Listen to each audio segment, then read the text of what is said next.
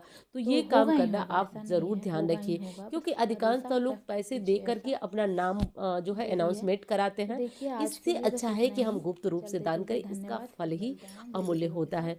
तो चलिए दोस्तों, यदि मेरी कोई बात किसी को बुरी लगी हो तो क्षमा करिएगा, और वीडियो पसंद आई हो तो लाइक ज़रूर करिएगा दोस्तों। कमेंट बॉक्स में खूब हर हर महादेव लिखिएगा। चैनल को आपने अब तक सब्सक्राइब नहीं किया है तो ज़रूर कर लीजिएगा। चलिए अब मिलती हूँ अन्य वीडियो में। धन्यवाद।